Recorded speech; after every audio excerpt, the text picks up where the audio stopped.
Imagine you send your friend $500 online. Simple, right? You open your app, hit transfer, done.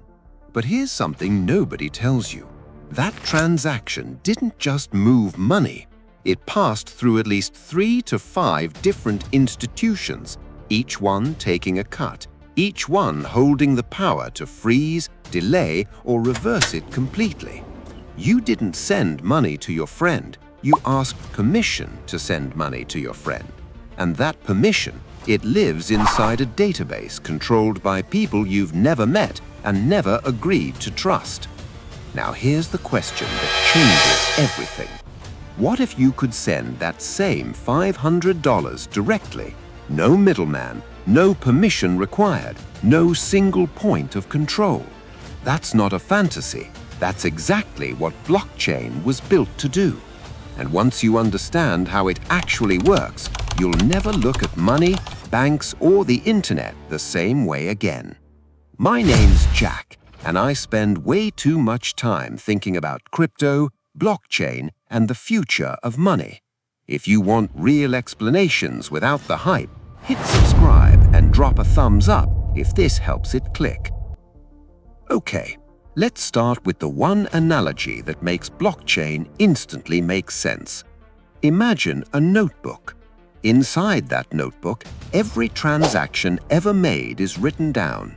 Every time someone sends money, buys something, or moves value, it gets recorded.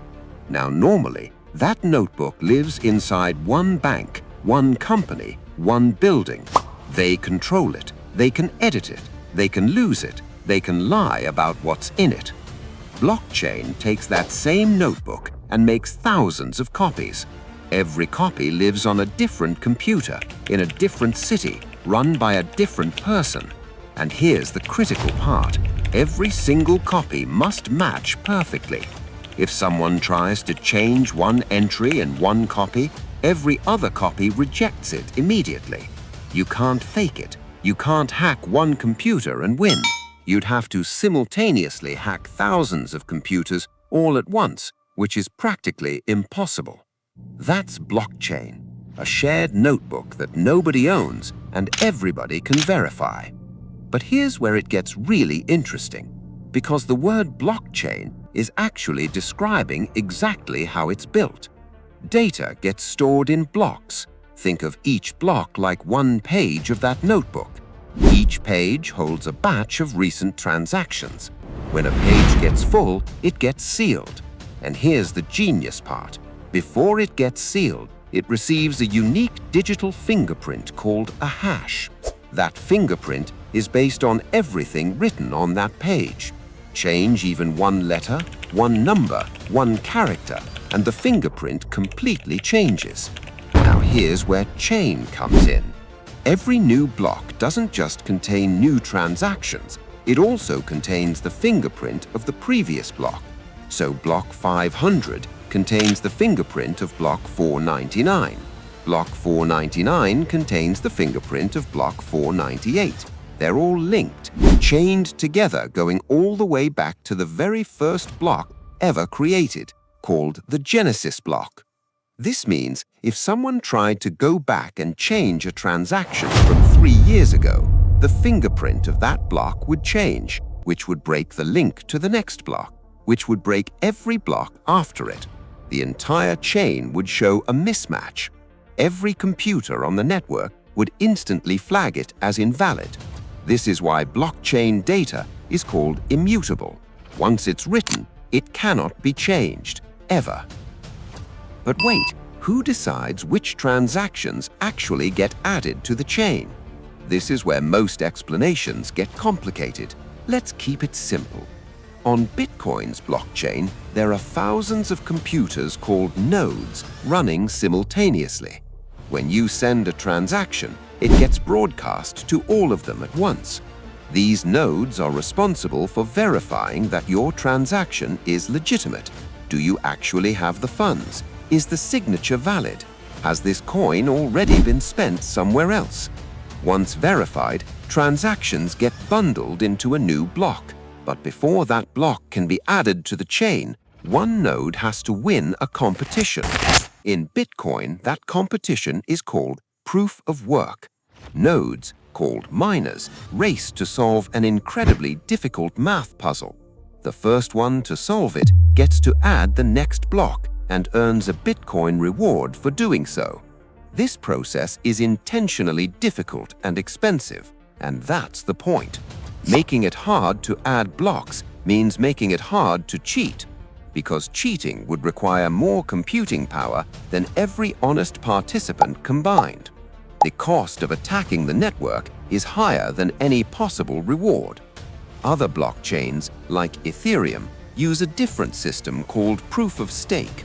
Instead of competing with computing power, validators lock up their own crypto as collateral. If they try to cheat, they lose it. The incentive to be honest is built directly into the rules. Different method, same goal. Make honesty the only rational choice. Now here's the part that most people completely miss, and this is what makes blockchain genuinely revolutionary. It's not just about money. A blockchain can store any kind of data, and because that data is permanent, transparent, and controlled,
centralized systems. They use significant energy. Mistakes in smart contract code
hit subscribe and tell me in the comments what part of crypto or blockchain do you want me to break down next, because we're just getting started.